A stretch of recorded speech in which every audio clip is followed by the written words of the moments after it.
أحلى الكلام غير بذكر النبي عليه الصلاة والسلام. كان الخير في كل مكان، وكانت الريشة تقهر الميزان، وكان العمى يتخطى السوار والحيطان. كان واحد القاضي مشهور في واحد الزمان، كانت عنده السمعة زوينة، كان يحكم بين الناس وما يظلم وما يقهر، كان معروف بالعدل. وواحد النهار جاو عنده 2 عيالات وملك مات. واحدة منهم قالت ليه: سيدي القاضي، ما نقدرش نبقى بنقابي حيت كنتخنق في البلايص الضيقة، وهاد البلاصة راها ضيقة.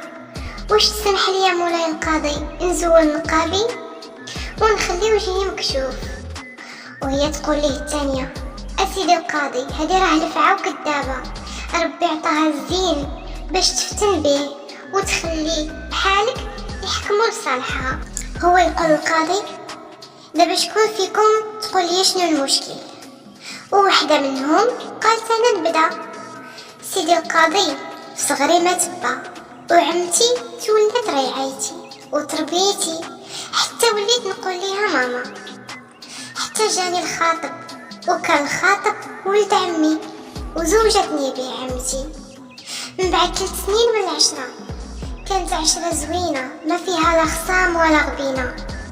ودازت الايام وعمتي بدات كتبدل معايا، وهي بانت لها في الراجل اللي معايا. قالت: اش ما كاين، الراجل بزينو وبخيرو وبخميرو. عطيتو لبنت خويا، اللهم نعطيه لبنتي هي اولى. ناضت بدات كتزين في بنتها، وكل نهار تصيفطها ليه، كل نهار تصيفطها ليه، حتى الراجل ولا يهترف بها. ومشى عند عمتي وطلب يديها، قال: انا طالب راغب في بنتك. قالت له: نعطيها ليك ولكن بشرط. قال: انا هو.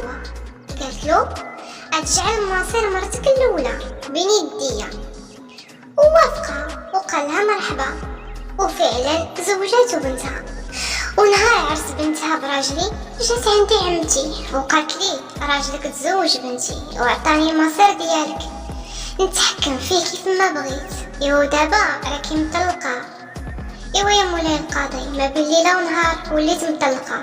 دازو الايام ورجع راجل عمتي من السفر، ومشيت عنده وقلت له تزوجني، ووافق على الطلب ديالي، وقلت ليه لكن بشرط تجعل مصير عمتي بين يديا. هو وافق.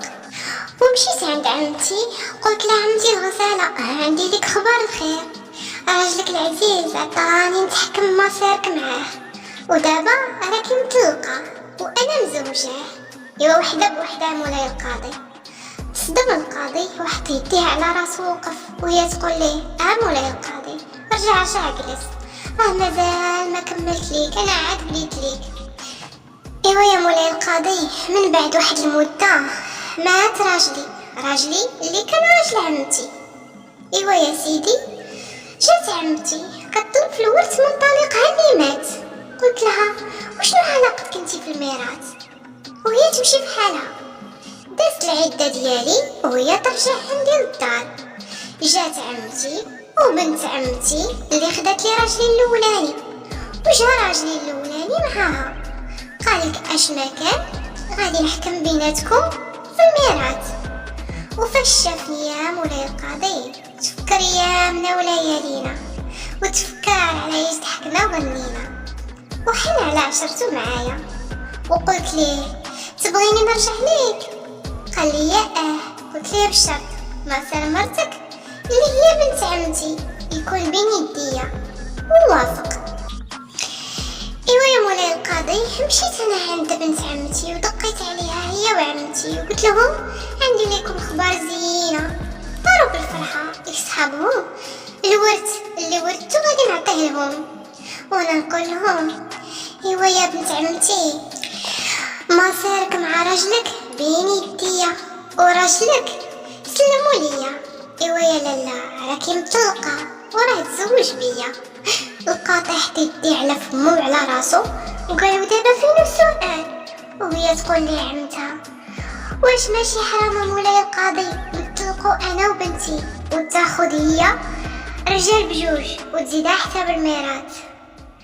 قال لها: ما شفت حرام، الزواج حلال الله والطلاق حلال الله، ورجالكم عطوها الوكالة. ولا جات على الذنب ديالك انت هي الاولى، راه من حفر لاخيه حفره وقعها فيها، وانت يا لاله الغزاله حفرتي بحر ماشي حفره. ومن هاد الحجايه كامله كيد النساء كيداين سوق النساء سوق مطيار، يا الداخل رد بالك، يوريوك من الربح قناطر ويديولك راس مالك. يا اللي تعيط قدام الباب عيط وكون فاهم، ما يفسد بين الحباب غير النساء والدراهم. وحجيتيه مشات من واد لواد وانا بقيت مع جواد، وكنقول للحباب ما تنساوش تفعلوا الجرس وديولي لايك وزيدوها بابوني وخليولي تعليق باش نكمل لكم حكاياتي. سلامة.